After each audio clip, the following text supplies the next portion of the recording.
नमः सिद्धेभ्यः। ॐ नमः सिद्धेभ्यः। नमो अरिहन्ताणं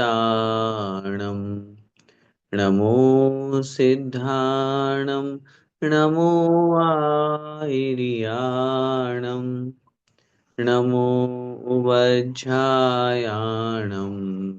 नमो लोये सव्साहुणम्। तीन भुवन में सार वीतराग विज्ञानता शिव स्वरूप शिवकार नमः त्रियोग संहारिके। पंच परमेष्ठी भगवान की जय हो। द्वादशांगमयी जिनवाणी माता की जय हो। चारित्र चक्रवर्ती 108 शांति सागर जी महामुनिराज की जय हो। संत शिरोमणि आचार्य भगवंत 108 श्री विद्यासागर जी महामुनिराज की जय हो। परम पूज्य परंपराचार्य श्री समय सागर जी महाराज की जय हो। परम पूज्य गुरुदेव निर्यापक श्रमण मुनि पुंगव श्री सुधा सागर जी महाराज की जय हो। अढ़ाई द्वीपस्थ समस्त महामुनिराजों की जय हो। अहिंसामय जैन धर्म की जय। पंडित श्री दौलत राम जी द्वारा विरचित छेड़ाला जी ग्रंथ का हम सभी स्वाध्याय कर रहे हैं और इस स्वाध्याय की कड़ी में हमारा वर्णन चल रहा है पंचम ढाल का, पांचवी ढाल का, जिसमें 12 भावनाओं का वर्णन है। 12 भावनाएं जो माता के समान वैराग्य को उत्पन्न करने वाली है। पिछली कक्षाओं में अपन ने अनित्य, अशरण, संसार, एकत्व, अन्यत्व, इन भावनाओं पर चर्चा की। मैं समझता हूं कि इन भावनाओं को पढ़ते हुए कम से कम जब तक हम पढ़ रहे हैं, सुन रहे हैं, तब तक के लिए या तब उस क्षण में, उस पल में, उस स्वाध्याय के समय में तो हमें हमारे अंदर जो एक वास्तविकता का ज्ञान हो रहा है, आत्मा का ज्ञान हो रहा है, मेरा क्या स्वरूप है वो मुझे समझ में आ रहा है। एकत्व भावना में हमें समझ में आ रहा है कि वास्तव में मैं एकमात्र आत्मा हूं। अन्यत्व भावना हमें अपने आप को, मेरी आत्मा को समस्त पर द्रव्यों से भिन्न महसूस करा रही है। पिछले कक्षा में अपन ने जो समझा था, जो जाना था इस विषय को, कि भले ही यह शरीर मेरे जन्म से मेरे साथ जुड़ा हुआ है, मृत्यु पर्यंत तक मेरा साथ देगा, लेकिन यह शरीर भी मेरे आत्म स्वरूप नहीं है। अर्थात मेरी आत्मा और ये शरीर, ये दोनों दो भिन्न भिन्न पदार्थ हैं। एक समान एक पदार्थ होने वाले या ऐसे होते हैं, तब ऐसी स्थिति में वो एकत्व को प्राप्त होते हैं। लेकिन आत्मा का, आत्मा एकमात्र अकेला जीव द्रव्य है। पुद्गल द्रव्य उसके साथ संबंध बना सकता है, पुद्गल द्रव्य का उसके साथ में संयोगी संबंध है, लेकिन लेकिन तादात्म्य संबंध नहीं। संश्लेष संबंध है, लेकिन तादात्म्य संबंध नहीं। तद्रूप हो जाना वो तो केवल गुण और गुणी रूप में ही सिद्ध होता है। अपन इस बात को साक्षात अनुभव करते हैं, देखते हैं सामने प्रत्यक्ष रूप से, कि हमारे सामने किसी की मृत्यु हो गई और उस समय मृत्यु से पूर्व उसका सब कुछ कार्य, हलन चलन आदि सब क्रियाएं चल रही थी, लेकिन मृत्यु होने के बाद में उसकी वो सारी क्रियाएं रुक जाती है। शरीर वही है, व्यक्ति वही दिख रहा है, हमें कोई चेंज नहीं हुआ। एक बहुत बड़ा परिवर्तन, बहुत बड़ा चेंज हुआ है। उसमें आत्मा नाम की शक्ति विद्यमान थी, जो अन्य पर्याय में चली गई। इस वास्तविकता को जब हम स्वीकार करते हैं, जब हम समझ लेते हैं, तो कहीं ना कहीं हमारे अंदर भी वैराग्य के बीज प्रस्फुटित होते हैं। हमें अपने आप में लगने लगता है कि वास्तव में मुझे अपने आत्म स्वरूप को प्राप्त करना है। अभी मैं भटका हुआ हूँ। अभी मैं राग द्वेष में विकारी कर्मों को, भाव कर्मों को कर रहा हूँ। उन भाव कर्मों का तात्पर्य है राग द्वेष मद लोभ मोह, जितने भी विकारी परिणाम हैं, वो भाव मुझे किसके निमित्त से आ रहे हैं? नो कर्म के निमित्त से। नो कर्म माने पदार्थ। जितने भी पदार्थ हैं, चाहे शरीर हो, चाहे स्त्री पुत्र मकान धन संपत्ति वैभव, रुपया पैसा जमीन जायदाद, कुछ भी जिस वस्तु को देख करके मेरे मन में राग द्वेष रूप परिणाम जाग रहे हैं, वो सारी की सारी वस्तुएं नो कर्म है। उसी नो कर्म के कारण से राग द्वेष आदि भाव कर्म होते हैं, और उन्हीं भाव कर्मों के कारण से यह आत्मा ज्ञानावरण आदि द्रव्य कर्मों को ग्रहण करता है। ये 12 भावनाएं हमें उन कर्मों से छुड़ाने में बहुत बड़ा निमित्त है, कर्मों की निर्जरा करने में निमित्त है। आचार्य भगवंत उमा स्वामी महाराज ने तत्वार्थ सूत्र जी के 9वें अध्याय में लिखा, स गुप्ति समिति धर्म अनुपेक्षा, धर्मानुप्रेक्षा परिचय जय चारित्री। संवर किससे होता है? संवर का तात्पर्य पढ़ करके आए अपन। संवर माने कर्मों का रुक जाना। हम कर्मों को रोकने का प्रयास कर रहे हैं, क्योंकि कर्म प्रति क्षण हमें संसार में भटका रहे हैं। आश्रव बंध हमारे हो रहा है। आश्रव और बंध हम पढ़ के आए हैं, ये हेय हैं, छोड़ने योग्य हैं, त्याज्य हैं, ये छोड़ने योग्य है। संवर और निर्जरा आत्मा के लिए उपादेय है। जब तक हम कर्मों का आने का द्वार बंद नहीं करेंगे, कर्मों को नहीं रोकेंगे, हम कितने ही कर्म अच्छे कर लें, हम कितनी अच्छे कर्म कर लें, आत्मा मोक्ष की ओर नहीं बढ़ पाएगी। आत्मा को मोक्ष जाने के लिए, मोक्ष मार्ग पर लगाने के लिए संवर, कर्मों का संवर होना बहुत जरूरी है। और इसीलिए आचार्यों ने बहुत स्पष्ट रूप से अनुप्रेक्षा को संवर के निमित्तों में लिखा। और अन्य निमित्त भी है, संवर गुप्ति समिति धर्म अनुप्रेक्षा परिचय जय चारित्र। लेकिन अभी जो वर्तमान में अपना विषय चल रहा है अनुप्रेक्षा का, ये अनुप्रेक्षा जो है, 12 भावनाएं जो हैं, ये हमारी आत्मा का कल्याण करने में, क्योंकि इनके चिंतन से व्यक्ति का पूरा जीवन बदल जाता है। अपन को लग रहा है सामान्य रूप से, अरे ऐसा क्या है ये, लेकिन वास्तविकता में देखो, इनके चिंतन से, इन 12 भावनाओं के चिंतन से वह वैराग्य के मार्ग पर आगे बढ़ता है। वह निश्चित रूप से अपने आत्म कल्याण के मार्ग रूप उस मोक्ष मार्ग को चुनने का भाव रखता है। इसलिए ये 12 भावनाएं हमें प्रतिदिन भानी चाहिए, अपने आत्म कल्याण को प्राप्त करने के लिए, आत्मा को प्राप्त करने के लिए प्रतिदिन इनका पाठ करना चाहिए। अभी जो छंद हम पढ़ रहे हैं, उनको अपने जीवन में अपनाने का भाव रखना चाहिए, उनका अर्थ भावार्थ समझ करके चिंतन में लाने का भाव रखें, ऐसा अपन को प्रयास करना चाहिए। पिछली कक्षा में अपन ने अन्यत्व भावना तक पढ़ लिया था। आइए अब आगे बढ़ते हैं अपन अगली भावना, जिसका नाम है 8वीं भावना, अशुचि भावना। आइए देखते हैं। पहल रुधिर राध मल थेली, की कसव सादी ते मैली, नव द्वारे बहे, नव द्वारे बहे घिनकारी, असी देह करे की मियारी। हमें इस संसार में सबसे ज्यादा राग है अपने शरीर से। और जब हम अशुचि भावना की बात करते हैं, अशुचि, शुचि का मतलब होता है पवित्र पावन, और अशुचि का मतलब होता है अपवित्र अपावन।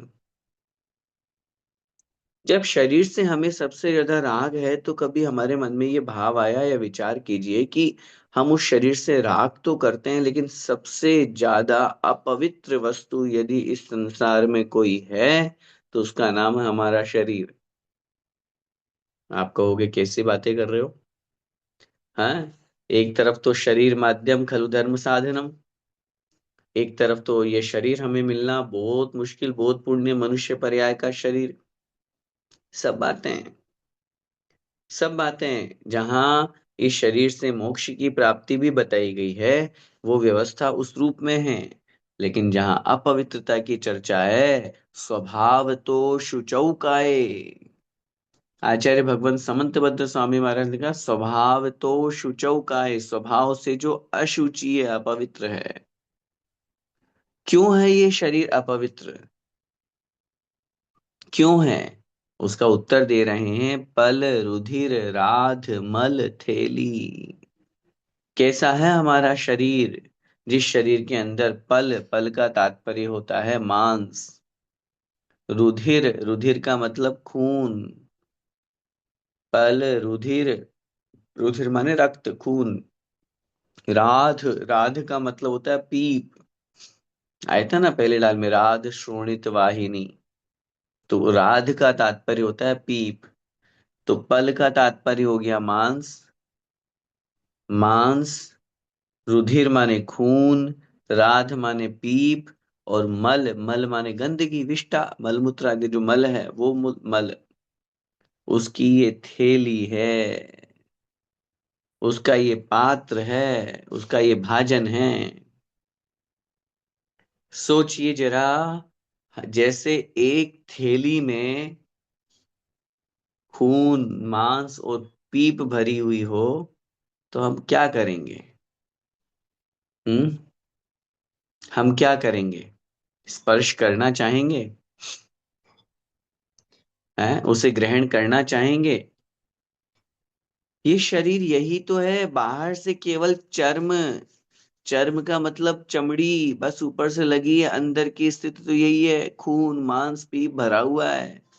आगे लिख रहे हैं, कीकस वसादिते मैली, कीकस माने होता है हड्डी, और वसा आदि से, चर्बी आदि से, मैली माने मलमेला है, मैला है, गंदा है, मल से युक्त है, अपवित्र है।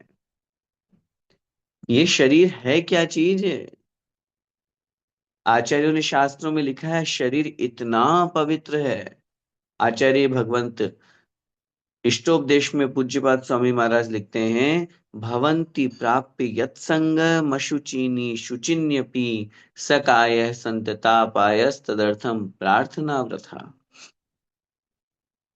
ये शरीर इतना पवित्र है, भवन्ति प्राप्य यत्संगम अशुचिनी शुचिन्यपि, शुचिनी अपि अर्थात पवित्र वस्तुएं भी, पावन वस्तुएं भी अपवित्र हो जाती है जिसका स्पर्श प्राप्त करने से।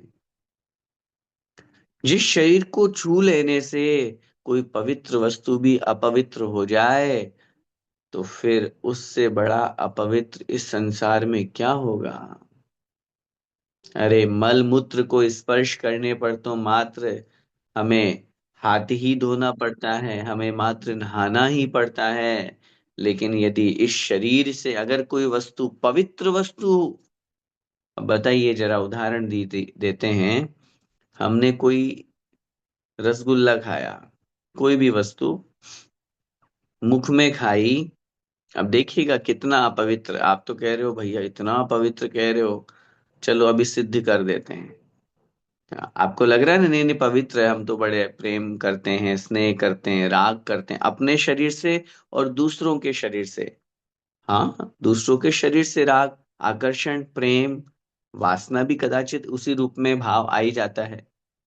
हमने अपने मुख में कोई वस्तु खाई, खा के मुख में रखा, एक बार वापस निकाल दीजिए, वापस निकाल दिया, अब सामने वाले को दीजिए जिससे आप बहुत प्रेम करते हैं, जो आपसे बहुत प्रेम करता है।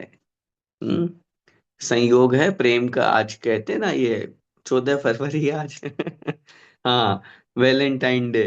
लोग मनाते हैं। हालांकि नहीं मनाना चाहिए, लेकिन वो संयोग बन गया कि आज 14 फरवरी का दिन है, इसलिए याद आ गया। अब बड़े प्रेम है ना, आज आज के दिन खूब प्रेम के वादे, और आजकल ये पता नहीं डे पे कौन कौन से प्रोमिस डे, फलाना डे, न जाने कौन कौन से। आज प्रेम दिवस लोग कह रहे हैं, हालांकि अब मैं फिर कह रहा हूँ, भारतीय संस्कृति में या अपनी संस्कृति में इसको नहीं मनाया जाता है, न स्वीकार किया जाता है। जो लोग वेस्टर्न कल्चर के फॉलो करते हैं उनको साल में एक ही दिन मिलता है प्रेम प्यार मोहब्बत करने के लिए, इसलिए वो लोग मनाते हैं। साल भर तो उनको होता नहीं है, साल भर तो डिवोर्स में लड़ाई झगड़े से टाइम मिल जाए तब तो प्रेम करें। खैर, बात उस पे नहीं जाना। हम इस बात पर विचार करें कि उस अपने मुख से निकाले हुए उस मिठाई को, उस द्रव्य को सामने वाला खा लेगा क्या? क्यों नहीं खाएगा? बड़ा प्रेम है ना। चलो, ठीक है, नहीं खाएगा ना, ठीक। आप खा लीजिए, आपके मुख से ही तो निकला है। अरे क्या दिक्कत है? निकाला किसने? अपन ने। किसके मुख से? अपने मुख से। मुख में लार किसकी? अपनी। थूक किसका? अपना। वो वस्तु किसकी? अपनी। निकाल करके सामने रख दिया, अब वापस खाइए। क्यों? बात समझ में आ गई ना? कितना पवित्र है ये। अरे जिन हाथों से हमने भगवान के चरणों को छू करके यदि अपने मस्तक पे लगा लिया, वापस यदि हमें भगवान के चरण छूने हैं तो हमें हाथ धोने पड़ेंगे। हमें हाथ धोने पड़ेंगे। ऐसा नहीं है हमने मस्तक पे लगा लिया फिर उन्हीं हाथों से दूसरे भगवान के चरण को छू लिया, फिर उन्हीं हाथों से तीसरे भगवान के चरण को छू लिया। निर्मलम निर्मलीकरणम पवित्रम पापनाशनम जिन गंधोदकम वंदे अष्टकर्म विनाशनम। अगर हम उस गंधोदक को प्राप्त कर रहे हैं, एक बार गंधोदक हमने मस्तक पे लगा लिया, अब वापस ये दोनों अंगुली को गंधोदक वाले पात्र में डिप नहीं कर सकते आप। करते हैं क्योंकि अपवित्र हो गई ये दोनों अंगुली अब। वो गंधोदक पवित्र है जो हमें पवित्र कर रहा है, लेकिन शरीर का स्पर्श प्राप्त करते ही। इसलिए बहुत स्पष्ट यहाँ है जो पहली लाइन, शरीर है क्या? हाड़ मांस खून पीप, इन सब का बिल्कुल एक पिटारा है, थैली भरी पड़ी है। इसलिए नीचे लिख रहे हैं, नव द्वार बहे घिनकारी। ये शरीर से नव द्वार, नौ मल द्वार, नौ माने नौ, द्वार माने द्वार। नौ द्वार स्रवे। स्रवे माने निकलते रहते हैं, बहते रहते हैं, घिनकारी, बड़े घृणास्पद है, घृणाकारी है, घृणा पैदा करने वाले हैं, जिनको देखना भी पसंद नहीं है, देखना तो छोड़ो नाम लेना भी पसंद नहीं है। शरीर में हमारे 9 मल द्वार कहे गए हैं। जैसे हमारे दो आंखें, दो कान, अब आंखों से निकलने वाला आंसू, हाँ गंदगी तो है, मल ही तो है। कान, कान की गंदगी। इसके बाद में मुख की गंदगी, थूकते हैं वो भी गंदगी है। इसके बाद में हमारे नाक की गंदगी, तो उसमें दो ग्रहण कर लिए। और फिर मल करने का स्थान और मूत्र करने का स्थान। 9 मल द्वार निरंतर जीव के बहते रहते हैं इस महान अपवित्र शरीर से। घिनकारी, नाम लेने में ही घृणा आ रही है। अब मलमूत्र जहां से निकलता है उस स्थान का नाम भी अपन अपनी जुबा पे नहीं लाते। अब आप सोचिए, और उस शरीर से हमें राग हो रहा है। पढ़िए आचार्य भगवंत समंत भद्र स्वामी महाराज का रत्नगंडक शाहुकाचार, जब उन्होंने ब्रह्मचर्य प्रतिमा का, ब्रह्मचर्य व्रत का वर्णन किया। इस महान अपवित्र शरीर से आप वासना की भावना करते हैं, कैसा उन्होंने ऐसे बोल बोल करके आगम ग्रंथों में अपने को वैराग्य के मार्ग पर आगे बढ़ाने का भावना कर दी। ऐसा महान घृणास्पद 9 मल द्वार जिसमें बह रहे हो, अस देह करे किमियारी। अस माने ऐसे अपवित्र, महान अपवित्र, देह माने शरीर से, करे माने कैसे करें, किमी माने कैसे, यारी माने दोस्ती। ऐसे उस महान अपवित्र शरीर से कैसे दोस्ती करें, कैसे प्रेम करें, कैसे राग करें? कौन करेगा? जो करने वाला है वो मूर्ख है। जो करने वाला है वो मूर्ख है। नित गंग जमुन समुद्र नाए, अशुचि दोष स्वभाव ते। कितना ही पानी डाल लो, कितना भी, एक बाल्टी स्नान, दो बाल्टी नहीं, नित गंग जमुन समुद्र नहाए। गंगा यमुना समुद्र में खूब डुबकी लगा लो। अशुचि दोष स्वभावते, स्वभाव से यह पवित्र है। ये क्षणिक शुद्धि जो हम अपने प्रतिदिन करते हैं कि मैंने नहा लिया और नहा करके भैया स्पर्श नहीं करना, मुझे भगवान का अभिषेक करना है, ये एक एक स्थिति है, एक व्यवस्था है। लेकिन वास्तव में तो शरीर महान अपवित्र है। सागर के जल सो शुचि कीजे, तो भी शुद्ध न हुई। तो भी शुद्ध नहीं होने वाला है। ऐसे महान अपवित्र शरीर के प्रति कौन मोह करता है, कौन प्रेम करता है, कौन राग करता है? ये इसलिए लिखा जा रहा है क्योंकि हमें सबसे ज्यादा राग शरीर से होता है, अपने शरीर से और दूसरों के शरीर से। जहां मन में वासना का भाव होता है, जहां मन में आकर्षण का भाव होता है, जहां सामने वाले व्यक्ति के प्रति किसी न किसी प्रकार से, किसी भी प्रकार से उसको स्पर्श करने का, उसको ग्रहण करने का, ये परिणाम जो मन में आते हैं उसको देखने का, उसके शरीर के रूप में ही है। हम आत्मा और आत्मा के गुणों की तरफ हमारी दृष्टि नहीं जाती। अपने शरीर को सजाने संवारने में हम दिन रात लगे हुए हैं। दिन रात। हाँ खूब। पार्लर जाते हैं खूब। वास्तव में ये शरीर एक मिट्टी का ढेला है। आत्मा निकल जाने के बाद में इस शरीर को कोई पूछने वाला भी नहीं है। कोई पूछने वाला भी नहीं है। इतना अच्छा आप मानते हो ना, खूब प्रेम, अरे मुझे तो बहुत प्रेम है, मेरे पतिदेव को मुझे मुझसे बहुत प्रेम है, मुझे भी मेरी पत्नी बहुत प्रेम करती है। ठीक है, एक प्रोमिस करवा लीजिए और एक बॉन्ड लिखवा लीजिए कि मेरे मरने के बाद में तुम मुझे यहीं रखोगे,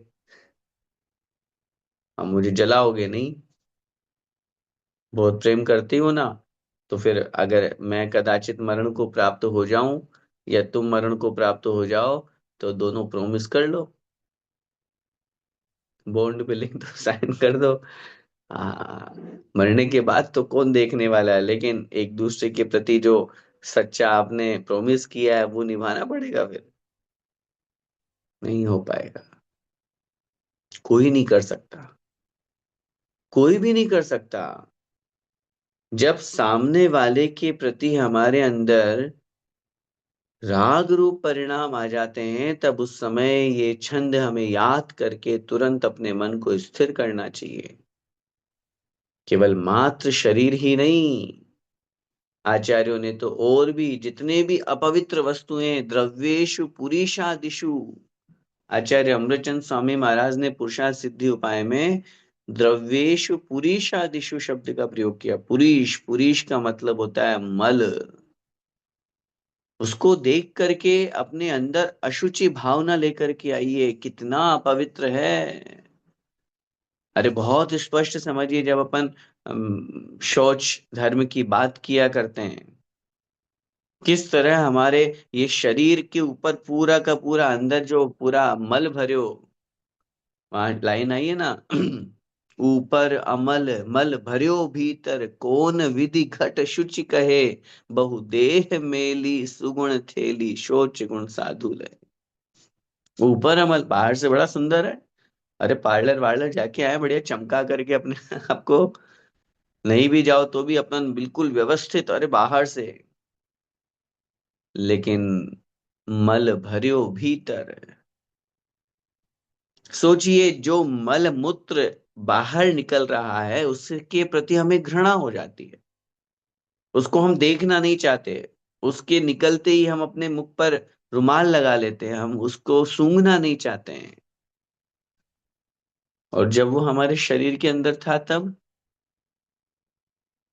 कहाँ से निकला वो मलमूत्र कहाँ से निकला? सोचिए। जब वो मलमूत्र हमारे शरीर में है तब तो अरे बढ़िया बढ़िया बढ़िया, सब बढ़िया, स्वस्थ है। और जैसे ही शरीर से बाहर निकला और हम उसके प्रति घृणा का भाव, यही तो वास्तविकता समझनी है। वो मल हमारे शरीर से ही निकला है तो मेरा शरीर भी तो अपवित्र है। और जब अपवित्र है तो फिर मैं ऐसे महान अपवित्र शरीर से इतना राग क्यों कर रहा हूं? क्यों मेरे मन में ये परिणाम आ रहे हैं कि नहीं मैं चाहूं इसे? वास्तविकता में नवमल द्वार स्रवे निशिवासर नाम लिए घिन आवे। नाम लेने में ही घृणा आती है। इसलिए इस अशुचि भावना में विशेष रूप से, हालांकि चिंतन तो जितनी भी संसार की अपवित्र वस्तुएं हैं उनके बारे में करना चाहिए, जिन जिन वस्तुओं के प्रति हमें राग है, जिनके प्रति हमें ममत्व है, जिनको हम चाहते हैं ये मुझे मिले। लेकिन उनके साथ में यहाँ प्रतीक रूप में शरीर के बारे में बता करके यहाँ पंडित जी, और न केवल पंडित दौलत राम जी बल्कि महान आचार्य सब लोग उसमें विशेष रूप से शरीर की चर्चा इसलिए करते हैं क्योंकि शरीर से हमें सबसे ज्यादा राग है, शरीर से सबसे ज्यादा मोह है, शरीर से सबसे ज्यादा प्रेम है। इसलिए हम उस शरीर से राग करते हैं, शरीर से मोह करते हैं। अब जब उससे करते हैं, अब उससे राग उससे मोह छुड़ाना है, तो फिर शरीर की कमियां, शरीर की गलतियां, शरीर की वास्तविकता तो बतानी पड़ेगी। जैसे किसी से हमारी दोस्ती हो, उदाहरण समझिए लोक व्यवहार में, और हमारे पिताजी को पता चले यार इसका तो उस मेरे बेटे का उसके साथ में दोस्ती है, और वो व्यक्ति तो बहुत मतलब खतरनाक बोलो या नुकसान देने वाला बोलो या चीटर है और अपन को नहीं पता, तो क्या करेंगे पिताजी? अब डायरेक्ट तो बोल नहीं सकते उससे छोड़ दो, तो ये कहेंगे देख वो बहुत बदमाश है, बहुत अपवित्र है, बहुत गलत काम करता है, पहले उसने ये काम भी किए हैं, तो इसलिए ऐसे से अपन को बात नहीं करनी। कभी बताएंगे ना। उसी तरह से हमारे पिताजी जिनेंद्र भगवान हैं, हमारी माताजी जिनवाणी माता है। हमें मोह है अपने शरीर से, दूसरों के शरीर से। उस शरीर की अपवित्रता पर विचार करके अपन को शरीर के प्रति बहुत राग नहीं, बहुत नहीं, राग ही नहीं करना। हाँ, शरीर का उपयोग करो। अब ये अब पॉइंट पे आइए, फिर क्या करें? शरीर तो बड़ा अपने लिए उपयोगी है, उपयोगी है। इसलिए आचार्य श्री का वो वाक्य याद रखिएगा, शरीर का उपभोग नहीं उपयोग करना चाहिए। उपभोग में तो खाना पीना, काम वासना है, शरीर के ऊपर ये सब लीपापोती करना, हम लीपापोती बोलते हैं जो भी आप सब ड्राई क्लीन और फेशियल मेकअप जो भी करते हैं, ये उपभोग है। और उपयोग है तपस्या करना, व्रतों को धारण करना, मनुष्य पर्याय को सार्थक करना, ये उपयोग है। तन मिला है तप करो, करो कर्म का नाश, रवि शशि से भी अधिक है तुम में दिव्य प्रकाश। इसलिए शरीर का उपभोग नहीं उपयोग करना चाहिए। ये कब आएगा? जब हम शरीर की वास्तविकता को समझेंगे, उसकी असलियत को समझेंगे और उसके प्रति राग कम करेंगे। आइए इसके बाद अगली भावना है आश्रव भावना, उसके बारे में समझते हैं। आश्रव किसे कहते हैं और उसमें कैसा चिंतन किया जाता है, क्या उसका स्वरूप है, देखिए। जो योगन की चपलाई, ताते हैं आश्रव भाई, आश्रव दुख कारे घनेरे, बुद्धिवंत तिन्हे निर्वेरे। आश्रव भावना। आश्रव किसे कहते हैं?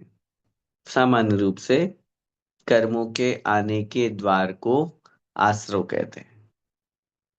पर क्या है, भाग 2 में या भाग 3 में, जहां भी वो चैप्टर है 7 तत्व का, कर्मों के आने के द्वार को आश्रव कहते हैं। अब द्वार का मतलब क्या है?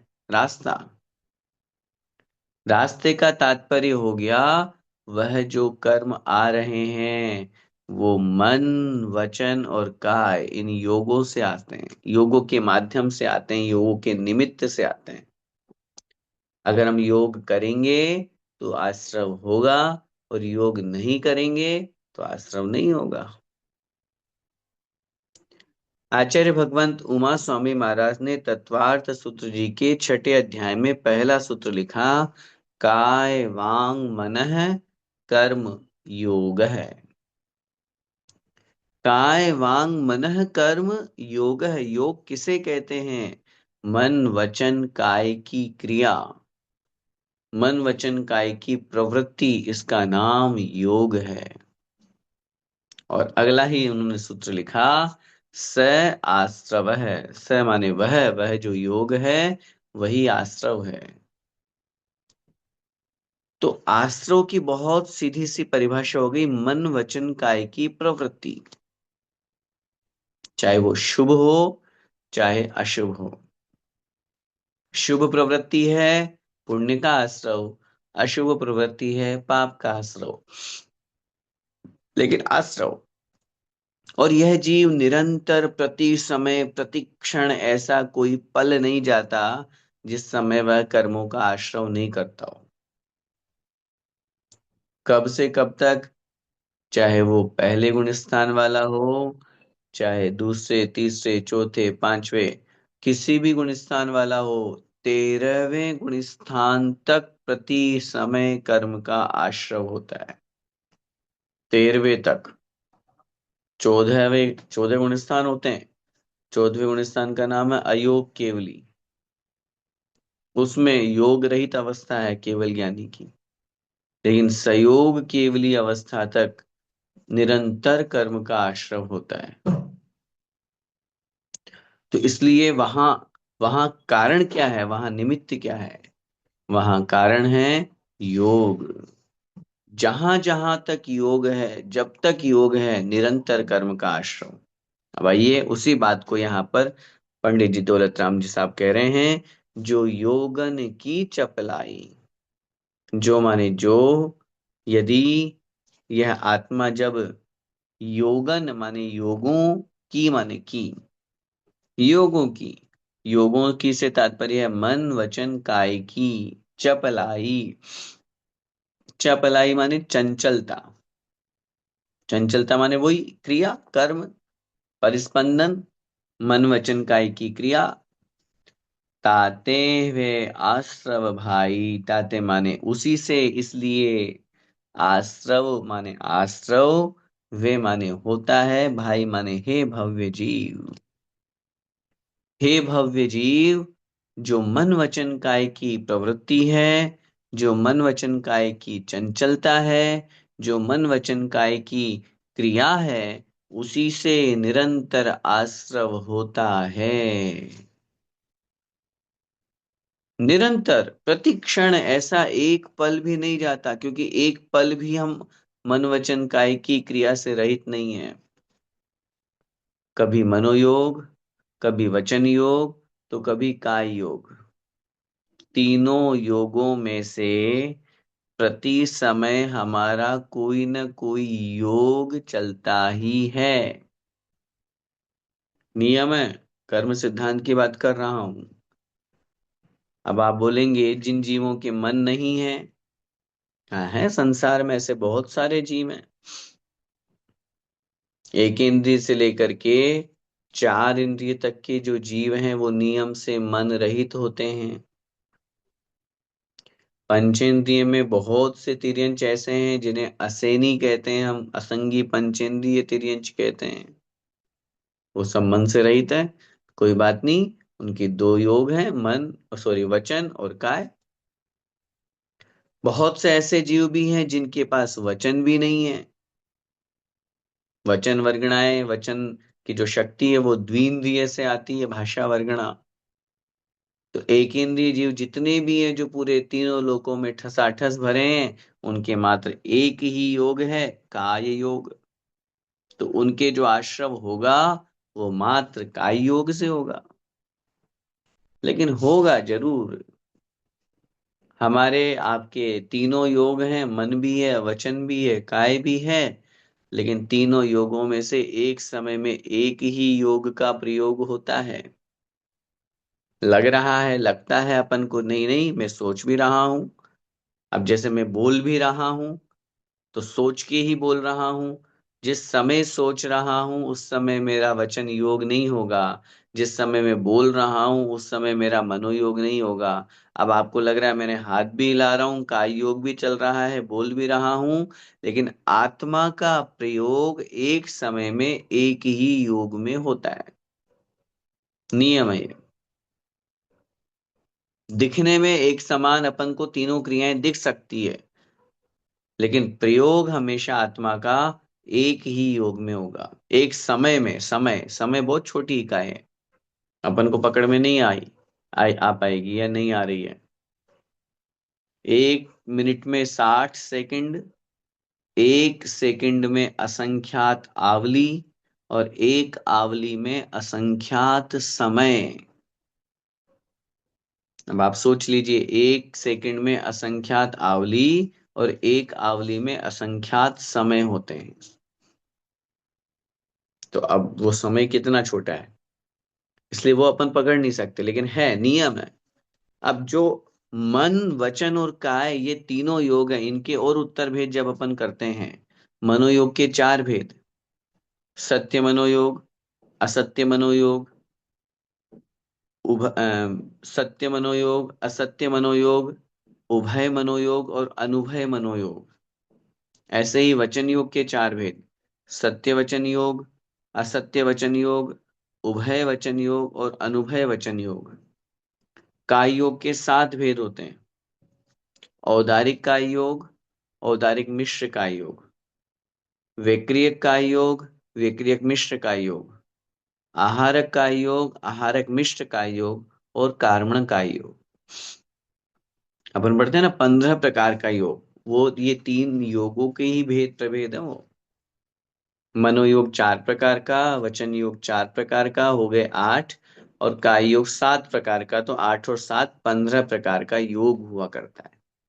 इन तीनों मन, वचन, काय को ही और आगे भेद प्रभेद रूप में लिखा है।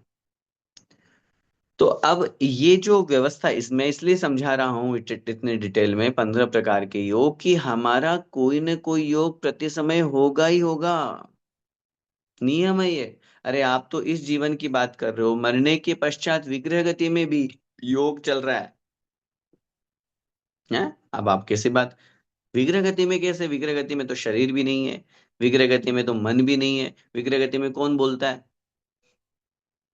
लेकिन आचार्य उमा स्वामी महाराज ने दूसरे अध्याय में एक सूत्र लिखा है: विग्रह गतौ कर्म योग है। सिद्धांत में इसमें बहुत स्पष्ट लिखा है, विग्रह गतो, विग्रह गति में भी उस जीव के कार्मण का योग होता है। और बाकी भले ही छूट जाए, औदारिक शरीर, वैक्रियक शरीर, आहारक शरीर, बाकी कुछ सब छूट जाए, न मन है न वचन है, कुछ नहीं है, लेकिन आत्मा के साथ में ज्ञाना वर्णादि 8 कर्मों का जो समूह है, कार्मण शरीर, वो कार्मण का योग तो है। उसके निमित्त से वहां पर भी कर्म का आश्रव हो रहा है। कहाँ बचोगे हम कर्म के आश्रव से? कहाँ?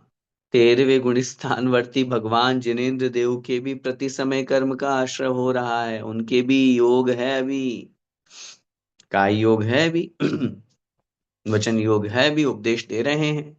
मनोयोग भले ही नहीं है। तो इसलिए अब इस योग में अपन को ये समझना है, ये योग जो है योग से आश्रव है।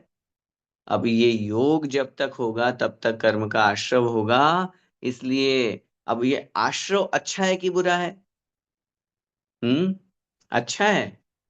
नहीं, अभी बताया ना, आश्रव और बंध ये दो तत्व कैसे हैं? हे, छोड़ने योग्य है। इसलिए आश्रव दुख कार घनेरे। आश्रव जो है घनेरे माने बहुत अधिक, दुखकार माने दुखदाई है, कष्टदाई है, पीड़ादाई है। आश्रव जो है वो तो दुख ही देगा, सुख नहीं देगा।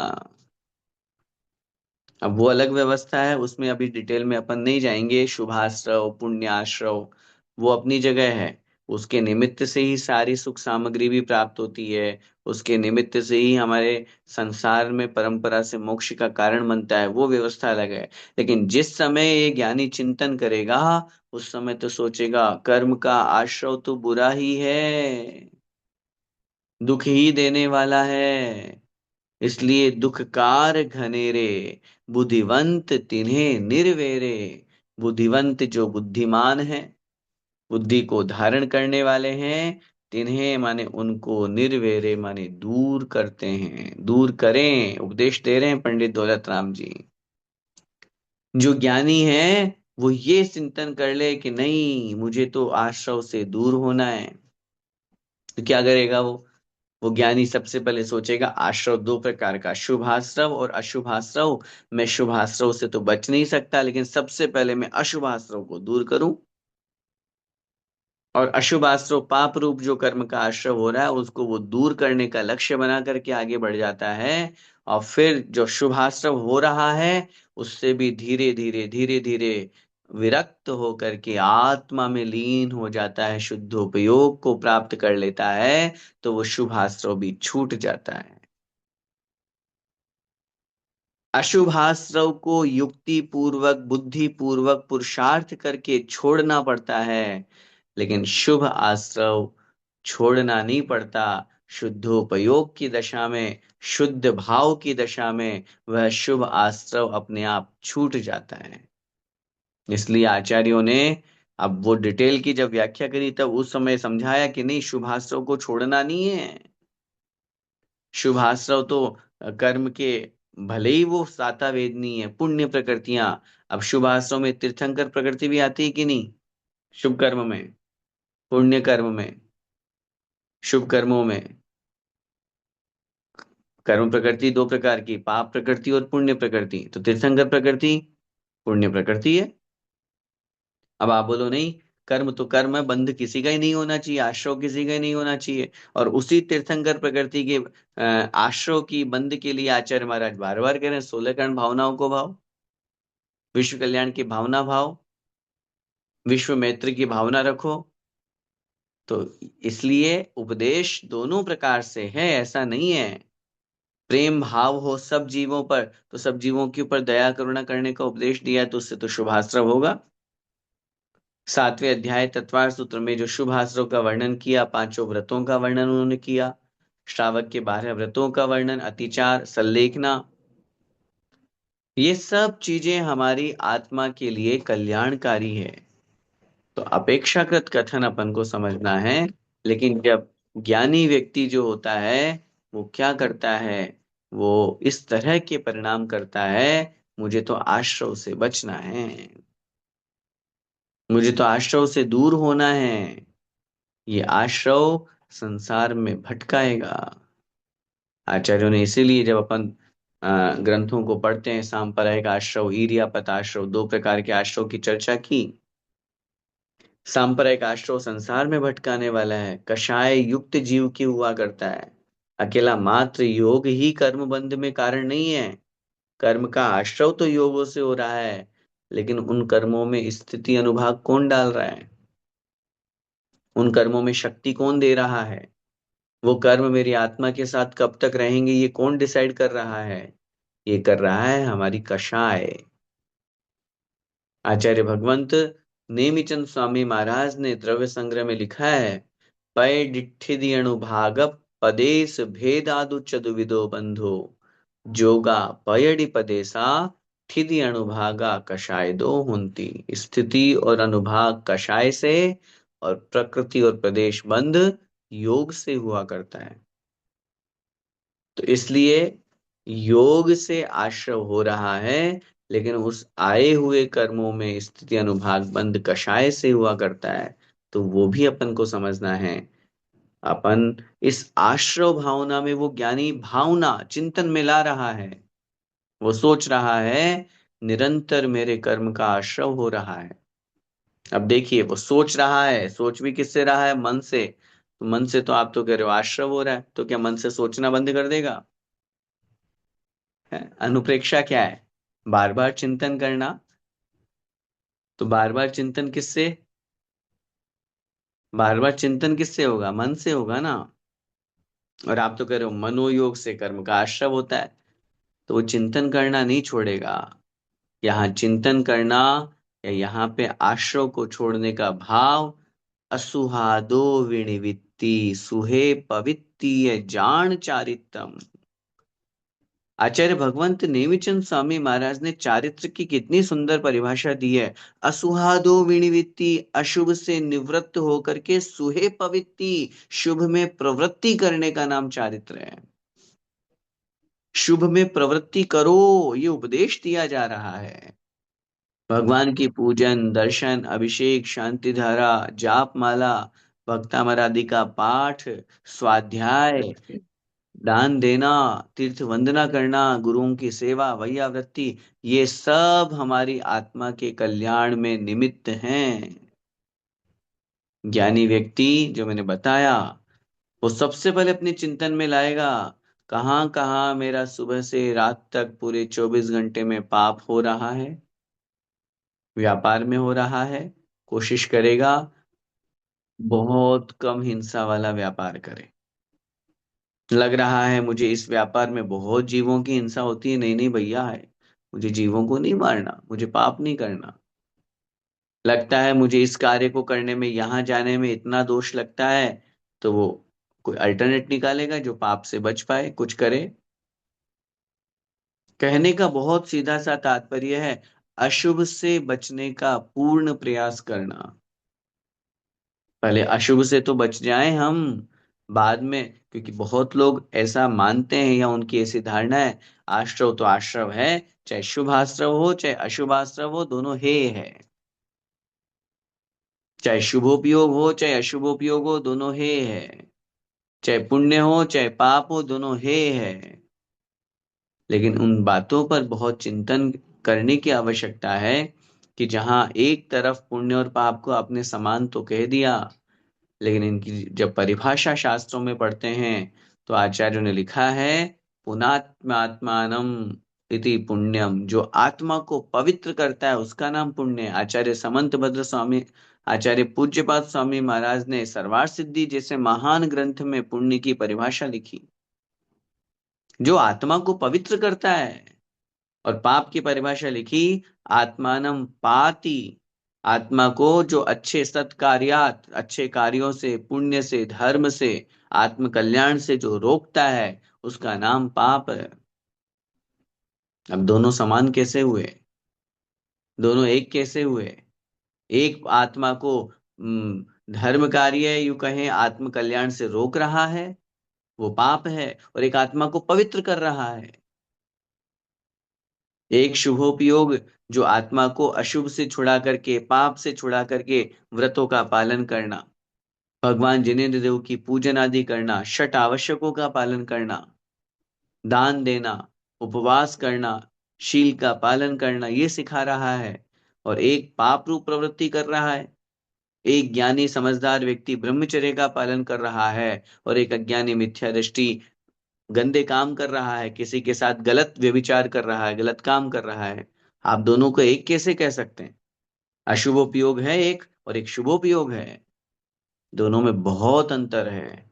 इसलिए ये बात बहुत स्पष्ट सामने आई है, इसलिए मैं आपको समझा रहा हूं कि आश्रव दुखकारी है, लेकिन सारे आश्रव दुखकारी नहीं है। ज्ञानी व्यक्ति उसको चिंतन में लेकर के आएगा, नहीं, मन वचन काय की प्रवृत्ति जब जब जहां जहां होगी वहां दुख होगा। लेकिन मन वचन काया की प्रवृत्ति जहां अच्छी होगी, वहां पुण्य कर्म का आश्रय होगा।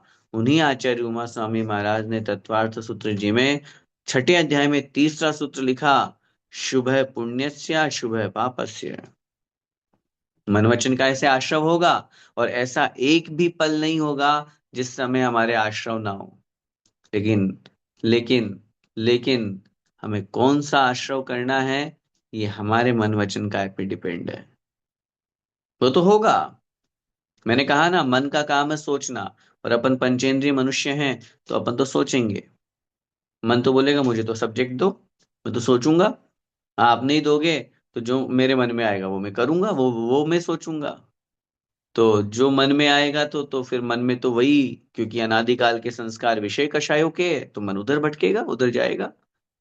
और यदि हमने उसको विषय दे दिया, यदि हमने उसको समझा दिया, उसको हमने धर्म का विषय दे दिया, स्वाध्याय का विषय दे दिया, अनुप्रेक्षाओं का विषय दे दिया, तो वो उनके चिंतन में लगेगा, वो सोचने में लगेगा, यहां से बैठे बैठे शिखर जी की वंदना को याद करेगा, स्मरण में लाएगा।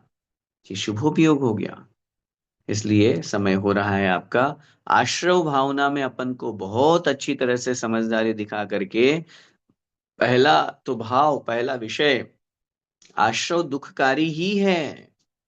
क्योंकि जहां जहां योग है वहां वहां दुख है। लेकिन एक अपेक्षा से जब अपन और आगे बढ़ेंगे, तो उसी आश्रव में मन वचन काया की प्रवृत्ति जहां शुभ रूप होती है, वो भी कर्म का बंध ही करा रहा है। लेकिन वो कर्म का बंध संसार में भटकाने वाला नहीं है। सम्यक दृष्टि का वह पुण्य परंपरा से मोक्ष का कारण कहा गया है। सम्यक दृष्टि का पुण्य सातिशय पुण्य कहा गया है। पुण्य फला अरहंता, आचार्य भगवंत कुंद कुंद स्वामी महाराज लिखते हैं, पुण्य फला अरहंता, प्रवचन सार जी में। तो इसलिए आश्रव दुखकारी है, लेकिन उस आश्रव में शुभाश्रव और अशुभाश्रव, इनकी परिणति, इनकी व्यवस्था समझ करके अपन को उसका चिंतन करना चाहिए। ये भावनाएं हमें चिंतन में लाने की है। हमारे अंदर बार बार भाए जाने से वैराग्य की प्राप्ति होती है। और मैंने पहले भी निवेदन किया, अभी फिर कक्षा में भावनाओं का प्रकरण चल रहा है। अपन अपने जीवन में कम से कम ये अपना लक्ष्य बनाए कि नहीं, मुझे वास्तविकता में, लोग तो डरते हैं।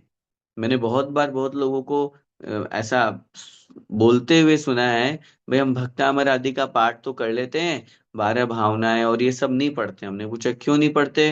बोले मेरी भावना पढ़ लेते हैं, 12 भावना नहीं पढ़ते। हमने कहा 12 भावना क्यों नहीं पढ़ते? नहीं पता नहीं, 12 भावना पढ़ लें और हमें वैराग्य हो जाए, पता नहीं स्त्री पुत्र मकान धन संपत्ति छूट जाए। हमने कहा भैया, अगर छूट जाए तो इससे बड़ा सौभाग्य क्या है? छोड़ने के लिए ही तो 12 भावना है। बोले नहीं नहीं, हमें तो डर लगता है। तो जिनको डर लगता है उनका अभी मोह डर रहा है, वो नहीं डर रहे। हाँ, उनका मोह उनके ऊपर हावी है, इसलिए वो उस तरफ नहीं बढ़ना चाह रहे। लेकिन अपन सबको तो अपना आत्म कल्याण करना है। भावनाएं बार बार भानी चाहिए, बार बार चिंतन में आनी चाहिए, ताकि हम वास्तविकता को समझें, हमारे आंखों से मोह का पर्दा हटे, संसार की आत्मा की वास्तविकता, संसार की वास्तविकता सबको समझ करके अपन अपना आत्म कल्याण करें। इसी मंगल में भावना के साथ बोले द्वादशांगमयी जिनवाणी माता की जय हो। संत शिरोमणि आचार्य भगवंत एक श्री विद्यासागर जी महामुनिराज की जय हो। परंपराचार्य श्री समय सागर जी महाराज की जय हो। परम पूज्य गुरुदेव निर्यापक श्रमण मुनि पुंगव श्री सुधा सागर जी महाराज की जय हो। अढ़ाई द्वीपस्थ समस्त महामुनिराजों की जय हो।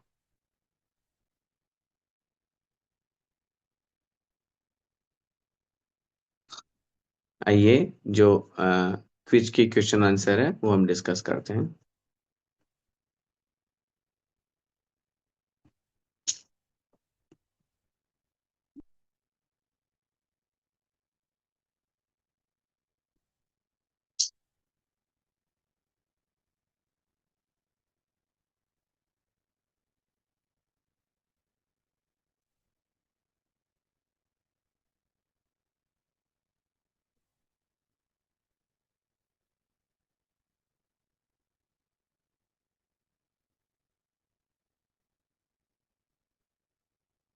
इस बार हमारी क्विज जो थी, क्विज नंबर 86, श्रमण संस्कृति जीसीसी दुबई परिवार की तरफ से, पहला प्रश्न हमारे सामने था, जम्बू द्वीप में कुल विजयार्ध पर्वतों की संख्या कितनी है? 30, 34, 36 या 32? सही उत्तर है बी, 34। एक भरत क्षेत्र का, एक ऐरावत क्षेत्र का और 32 विदेह क्षेत्र में। इस तरह से कुल विजयार्ध पर्वत हो गए हमारे 34। दूसरा प्रश्न था, उस समुद्र का नाम बताओ जिसका जिसके जल का स्वाद जल और शहद दोनों के स्वादवत बताया गया है। कालोदरी, पुष्करवर, स्वयंभू रमण या उपर्युक्त सभी? सही उत्तर है बी, पुष्करवर समुद्र। तीसरा प्रश्न, मानुषोत्तर पर्वत की खालिस्तान और खालिस्तान देव रक्षा करते हैं। सुगंध और सर्वसुगंध, आदर और अनादर, प्रिय और दर्शन, चक्षु और सचक्षु, डी चक्षु और सचक्षु। चौथा प्रश्न, सुमेरु पर्वत पर कुल कितने वन हैं? 2, 4, 8 या 16? सही उत्तर है 4 वन। भद्रशाल वन, नंदन वन, सोमनस वन और पांडुक वन। इस तरह से 4 वन। पांचवा प्रश्न, इनमें से कौन सा द्वार जम्बूद्वीप के 4 गोपुर द्वारों में से नहीं है? वैजयंत, जयंत, जय और अपराजित। सही उत्तर है सी, जय द्वार, वो नहीं है, शेष हैं। छठा प्रश्न है, केशरी सरोवर कौन सी नदियों का उद्गम स्थल है? मतलब केसरी तालाब से कौन सी 2 नदियां निकलती हैं? गंगा सिंधु, हरित हरिकांता, सीतोदा सीता या सीता नरकांता? सही उत्तर है सीता और नरकांता। क्योंकि अपन जब नदियों को निकालते हैं तो प्रथम तालाब और अंतिम तालाब से 3 3 नदियां और मध्य के तालाबों से 2 2 नदियां निकलती है, उस दृष्टि से। सातवां प्रश्न, विदेह क्षेत्र के बीचों बीच क्या स्थित है? कुरुक्षेत्र, विदेह क्षेत्र, सुमेरु पर्वत या डी 32 नगरिया? सही उत्तर है सी, सुमेरु पर्वत। बिल्कुल, सुदर्शन मेरु जिसका नाम है, वो विदेह क्षेत्र के बहुमध्य भाग में। और थोड़ा आगे बढ़ेंगे तो जम्बू द्वीप के भी वो सबसे बीच में है। और आगे बढ़ेंगे तो पूरे मध्यलोक का वो सबसे बीच का स्थान है। और आगे बढ़ेंगे तो पूरे तीनों लोकों का सबसे बीच का स्थान सुमेरु पर्वत, सॉरी, सुमेरु पर्वत माना गया है। और आगे बढ़ेंगे तो अनंत आकाश के सर्व मध्य भाग में सुदर्शन मेरु स्थित है। आठवां प्रश्न, कौन से पर्वत को जम्बू द्वीप की नाभि के समान भी कहा गया है? सुदर्शन, विजय, अचल या विद्युन्माली? सही उत्तर है सुदर्शन मेरु। नाभि माने सेंटर पॉइंट। ढाई द्वीप में कितने आर्यखंड और कितने म्लेच्छ खंड हैं? 160, 800, 170, 830, 170, 850 या डी 160, 850? सही उत्तर है 170 और 850। पूरे ढाई द्वीप में आर्यखंड है 170 और म्लेच्छ खंड है 850। उदाहरण के लिए समझिए, जम्बू द्वीप के भरत क्षेत्र में एक आर्यखंड और 5 म्लेच्छ खंड हैं। ऐसे ही ऐरावत क्षेत्र में भी एक आर्यखंड और 5 म्लेच्छ खंड है। विदेह क्षेत्र में 32 नगरियां हैं और प्रत्येक नगरी में एक आर्यखंड और 5 5 म्लेच्छ खंड हैं। तो उस दृष्टि से जब अपन पूरा काउंट करेंगे तो जम्बू द्वीप में 34 तो हो गए हमारे आर्यखंड, और 34 को 5 से गुणा कर देंगे तो ये हो जाएंगे हमारे म्लेच्छ खंड। 32 नगरियां और एक भरत का और एक ऐरावत का, तो इस तरह से 34। तो 34 तो हो गए आर्यखंड, और 34 गुणित 5 ये हो गए 170। तो 170 हो गए जम्बू द्वीप के म्लेच्छ खंड। अब जम्बूद्वीप से डबल रचना पुष्करार्ध की, धातकी खंड की, और धातकी खंड के समान ही पुष्करार्ध की। तो उनको 5 से गुणा कर देंगे तो टोटल 34 गुणा 5 बराबर 170 तो आधे खंड, और 170 गुणा 5 बराबर 850 म्लेच्छ खंड होते हैं। जम्बूद्वीप में कुल कितनी कांचनगिरी पर्वत है? 200, 400, 800 या 1000? सही उत्तर है ए, 200। जब अपन पूरे जम्बूद्वीप की कांचन कंचनगिरी वहां पे दी हुई है, उनका काउंटिंग करते हैं तो वो 200 होती है। इस तरह से ये हमारे 10 प्रश्न थे। और इस बार की जो क्विज हमारी रही, सब लोगों ने बहुत अच्छे से इसमें भाग लिया। हालांकि अभी रिजल्ट आप लोगों के बीच में बहुत जल्दी आ जाएगा, आपके ग्रुप में। अभी मैं आप सभी लोगों को प्रत्यक्ष रूप में और परोक्ष रूप में जो इस प्रतियोगिता से जुड़े हैं, श्रमण संस्कृति जीसीसी टीम की तरफ से उन्हें बहुत बहुत शुभकामनाएं और बधाइयाँ देना चाहता हूं, अग्रिम शुभकामनाएं। इसी तरह से हम स्वाध्याय करके इन प्रश्नों को भी हल करें, अन्य ग्रंथों को भी थोड़ा देखें, ताकि हमारा और स्वाध्याय बढ़े।